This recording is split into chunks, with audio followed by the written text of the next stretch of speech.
with Roger Federer and Rafael Nadal seeded to meet in the 2018 Wimbledon men's final. The prospect of two of the sport's all-time greats replaying one of its greatest matches looms large. It has been 10 years since the legendary 2008 men's singles final, and remarkably, the two men have re-emerged as the dominant forces in the game and could be on course to meet again on the second Sunday at the All England Club. We will take a look back at that famous game and how they have dominated, faltered and climbed back to the very top of the men's game, while others around them have wilted. The build-up: Federer had won his fifth Wimbledon title in a row the year before, equaling Bjorn Borg's record, but it hadn't been easy. Nadal had taken his set off the Swiss in the 2006 final, but then pushed him to 5 in 2007. It was the first time Federer had been taken all the way in 6 years at Wimbledon, and the last man to do so was Pete Sampras in 2001. Federer had also won the last 2 Australian Opens and the last 4 US Opens, but had been thwarted 3 times in a row at Roland Garros by Nadal, and there was a sense that the Spaniard was starting to get into Federer's head. The 2008 French Open final had seen Federer, still chasing a first title in Paris, to complete a career Grand Slam, mauled 6-1, 6-3, 6-0. Nadal had an 11-6 winning record against Federer, and the King of Clay had worked out how to adapt his game from red to green. Both men cruised through the previous rounds to set up the inevitable final. Federer hadn't dropped a set and Nadal had lost just one in the second round. The match, the 122nd edition of the Wimbledon Championships, would be the final time that center court would be held to the mercy of the weather, and Mother Nature decided to have one last big splash to go out in style. Looking back at the 2008 final almost makes you miss the havoc that rain used to wreak at Wimbledon. Initially scheduled to start at 2 p.m., the match finally got underway 35 minutes late. It didn't take long for Nadal to make his mark as he broke in the third game and saw out the first set 6-4.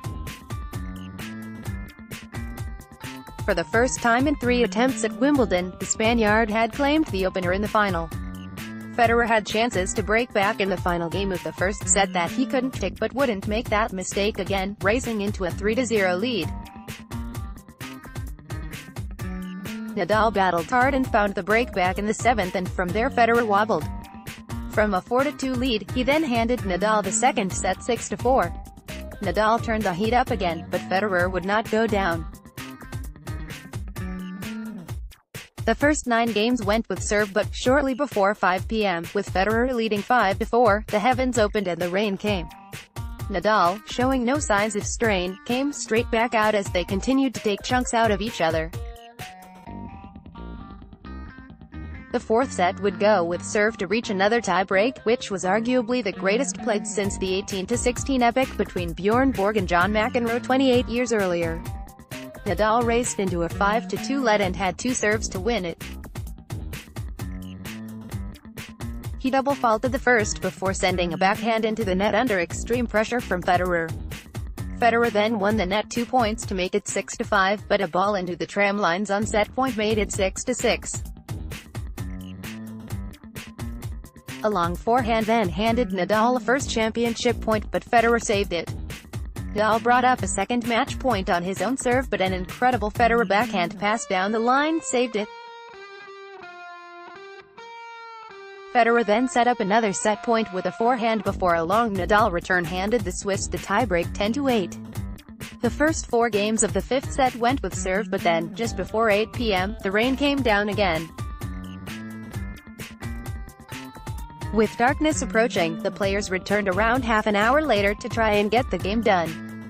It continued to go back and forth with serve until it reached 7-7 in the fifth, where Nadal broke for an 8-7 lead and had the chance to serve for the title. Another championship point went astray at 40-30, as Federer fought back, but finally, at 9:16 p.m., Federer fired a forehand into the net and Nadal, having won 6-4, 6-4, 6-7, 6-7, 9-7, collapsed to the turf in triumph. the aftermath at 4 hours and 48 minutes. The match was, at the time, the longest singles final at Wimbledon in history and the second longest of any Grand Slam. It also meant that Nadal became the first man since Borg to win the French Wimbledon double in the same year. A couple of months later, Nadal took the world #1 ranking from Federer, ending a record of 237 consecutive weeks at the top. Nadal had broken through in a Grand Slam away from Paris, and it looked like a new reign of dominance would begin. The pair met in the 2009 Australian Open final, which Nadal took in another 5-set epic, but injuries began to take their toll and Federer claimed 4 of the 6 majors that followed the famous final. Crucially for Federer, Nadal's shock defeat to Robin Soderling at the French Open in 2009 allowed the Swiss to win in Paris for the first time. Nadal was then forced to withdraw from Wimbledon a few weeks later, handed Federer a smooth path through to regain his crown. At the 2011 French Open final, Nadal won in 4, and as the years rolled by it looked as though it would be their last final meeting. Novak Djokovic emerged as the dominant force in the game, winning 11 majors between 2011 and 2016, while Andy Murray and Stan Wawrinka made themselves Grand Slam champions. The re-emergence when Federer and Nadal met in the final of the 2017 Australian Open. For the first time since the French Open in 2011, it seemed like more of a nostalgic throwback for fans than anything, but it turns out it was a sign of things to come. With the decline of Djokovic and Murray's injury problems, the two have re-emerged as the men to beat, and to the delight of their fans have split the all 6 majors since Wawrinka's US Open win in 2016. For Federer, the victory in Melbourne was the first time he beat Nadal in a major final since Wimbledon in 2007, and the first time he'd beaten him in a major final away from the grass at all. For the first time, the Swiss appears to have the upper hand in their battles, winning their last 5 meetings. It is worth noting that Federer skips the clay court season now, where Nadal would surely be on top, and it is the Spaniard who still leads the head-to-head, 23-15. Nadal's adventures at Wimbledon now resemble a struggle.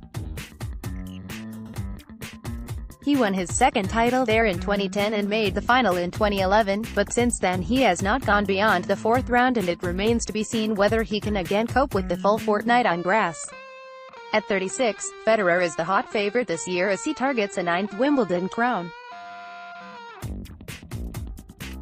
It's the first time since 2010 where the pair are the top 2 seeds at Wimbledon, meaning they could only meet in the final for what would be a 4th center court showpiece.